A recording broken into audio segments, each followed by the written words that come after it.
por cierto, en ninguna parte de la Biblia se menciona el pecado de María. En toda la Biblia se mencionan los pecados de todas las personas, profetas y todo, pero justamente María no se menciona pecado. Y si no se menciona, pues simplemente no tiene pecado. Es así de sencillo. No me puedo inventar lo que la Biblia no dice. Si la Biblia no dice que María tuvo pecado, pues no tuvo pecado, porque la Biblia no lo dice. Lo que yo diga aparte de eso es doctrina diabólica. Muchas gracias. Isaac, ¿estás ahí? Adelante. Puedes formular tu primera pregunta. Tienes un minuto para formularla.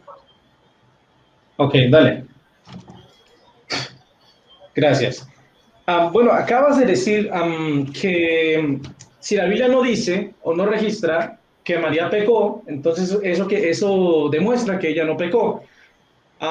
Mi pregunta es, ¿puedes demostrar que Timoteo pecó? Porque la Biblia no registra que haya pecado. ¿Eso quiere decir que Timoteo es inmaculado? Siguiendo tu lógica. Gracias. Ok, muy bien. Ahora me toca responder. Esto es muy sencillo. La primera, o sea, lo que se nos habla de Timoteo, de hecho no se habla de Timoteo. Pablo hace una carta a Timoteo, pero jamás describe a Timoteo. Jamás dice cómo era, ¿sí? ¿Qué era lo que hacía? Simplemente Pablo le da unas recomendaciones a Timoteo. Desde ese punto de vista, la carta a Timoteo, las cartas a Timoteo no son biográficas. En cambio, en los evangelios, ¿sí? Sí se menciona la biografía de Jesús y la biografía de María. De hecho, cada vez que ella no entendía una cosa, lo que dice es que guardaba eso en su corazón. No dice que cometía pecado. Entonces, esa es la gran diferencia, que en los evangelios se narra biografía de María y biografía de Jesús, mientras que en la carta de Pablo a Timoteo, por ningún lado se narran aspectos biográficos de Timoteo. Por lo tanto, es una mala comparación, ¿sí? Es una exégesis porque estás comparando ¿cómo se dice? Dos estilos literarios completamente distintos. Un estilo literario que se llama evangelio, ¿sí? Y otro estilo literario que se llama, pues, ¿cómo se dice? Epistolar, el género epistolar, que es el de las cartas. No puedes comparar uno con el otro porque son por raíz totalmente distintas. Ahí está mi respuesta. Muchas gracias. Me sobró un minuto. Saludos a Tomás, a familia Herrera, a Jorge Huerta, Elías, Juana, etcétera, etcétera. Muchas bendiciones para todos. Listo. Entonces, bueno, aquí supuestamente tienes 2 minutos para refutar, pero ahí sí no sé cómo poner. Ah, bueno, aquí agregamos uno. Ya sé cómo es. Listo. Aquí tenemos el de 2 minutos y puedes empezar a refutar cuando comiences a hablar. Gracias. Adelante. Bueno, con mucho respeto voy a decir esto. Como ustedes se pudieron dar cuenta, como lo pudieron notar, mi amado oponente no pudo comprobar su argumento en la práctica, porque él propuso un planteamiento donde sostuvo, ¿verdad?, que si la Biblia no afirma algo, eso quiere decir que no existe, y eso es una falacia literalista o el argumento del silencio. Si la Biblia no lo dice, entonces quiere decir que no existe o que yo tengo la razón, y obviamente que eso es algo totalmente absurdo, porque si nosotros queremos aplicar esa regla de manera globalizada, de manera generalizada, no lo vamos a poder sostener, porque la Biblia no registra ningún pecado de Timoteo y eso no quiere decir que Timoteo es inmaculado.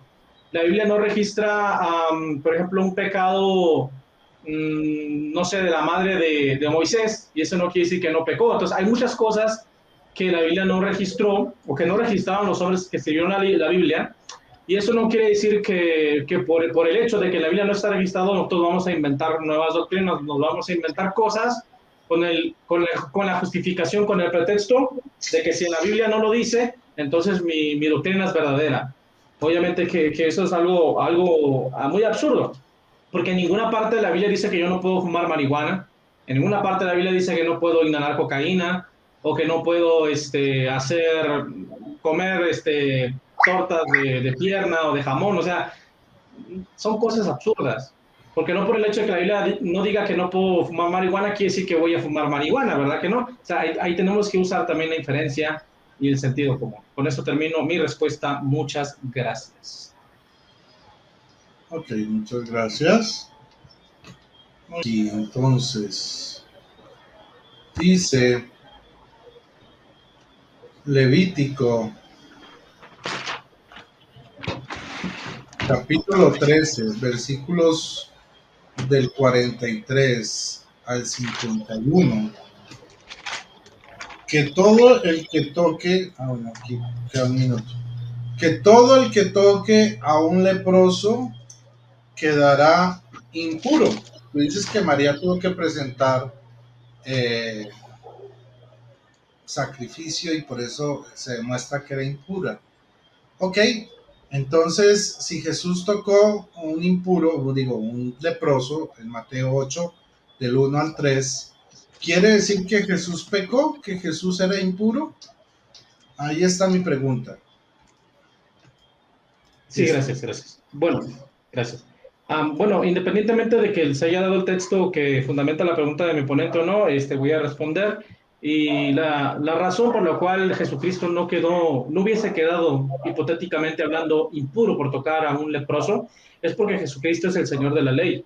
Y Él vino a cumplir todos los mandamientos, toda la ley, todas las leyes de Dios. Y Él podía no quebrantar, sino más bien a ponerse por encima incluso de esos mandamientos, dando muestra de su autoridad como el Hijo de Dios. Y para ejemplo, ahora sí que para ejemplo un botón, podemos analizar lo que es el sábado, cuando Jesucristo no guardaba el sábado como lo hacían los judíos, y los judíos le acusaban de que él quebrantaba el sábado, cuando realmente no lo estaba quebrantando, sino que él era Señor del sábado. De la misma manera, si él tocaba a un leproso, o tocaba a un ciego, o cenaba con publicanos y con rameras, o incluso hablaba con mujeres, como lo hizo con la samaritana, cuando los maestros de Israel, los rabinos, tenían prohibido hablar con las mujeres, pero el Señor aún así habló con esta mujer samaritana y no por eso quiere decir que él pecó. Entonces, no encuentro ninguna razón en la pregunta de mi oponente que pueda probar que María es inmaculada. Él tiene que probar que María es inmaculada, pero no lo puede hacer, por eso levanta un mono de paja para distraer a la audiencia, para que no se den cuenta que no tiene argumentos y que no puede probar su doctrina. Esa es mi respuesta. Muy bien. Aquí termina este tiempo. Vamos a reiniciar y comienza la refutación. Bueno, ustedes escucharon a Isaac trastabillar al dar esta declaración, pero además dice, es que Jesucristo no quedaba impuro porque Él es el Señor de la ley. No, la Biblia lo que enseña, y dice Jesús, yo soy el Señor del sábado. Por ninguna parte la Biblia dice que Jesús es el Señor de la ley. Lo que dice, y se lo voy a leer, Gálatas 4:4 dice, pero al llegar la plenitud de los tiempos, Dios envió a su Hijo, nacido de mujer, nacido bajo la ley, ningún señor de la ley. Jesucristo nació bajo la ley para rescatar, versículo 5, a los que se hallaban bajo la ley y para que recibiéramos filiación adoptiva. Entonces, aquí nuestro hermano Isaac, con todo respeto, se está inventando cosas que la Biblia no dice y está inventando doctrinas que contradicen abiertamente lo que enseña la Biblia. Él dice que Él es el Señor de la ley, que muestra el texto donde dice que Jesús es el Señor de la ley. Yo le puedo mostrar el texto de Juan donde dice que Él es el Señor del sábado. Pero lo que la Biblia sí nos enseña es que Jesús es nacido de mujer y nació bajo la ley. ¿Con qué propósito? Para rescatar a los que se hallaban bajo la ley.